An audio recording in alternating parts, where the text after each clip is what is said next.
பருப்பு வெண்ணிலா. உடல் நலம் மற்றும் நல்வாழ்வு. ஊட்டச்சத்து மற்றும் ஆரோக்கியமான உணவு. பிரச்சனைகள். ஊட்டச்சத்தும் ஆரோக்கியமான உணவு கிடைக்கவில்லை.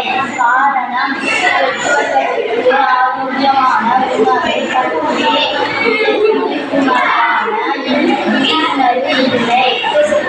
விளைவு உண்மையாளர்கள்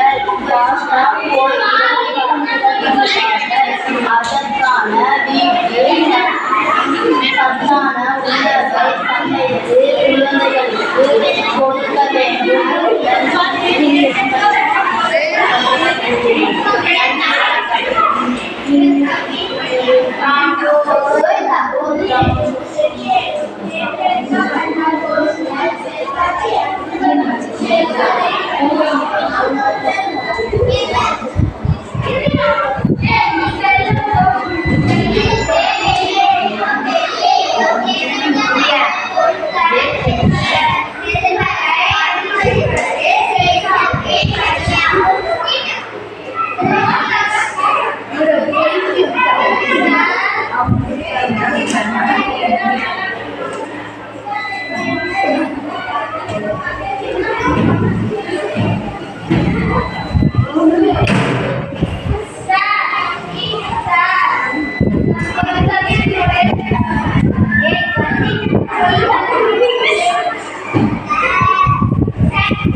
Wow.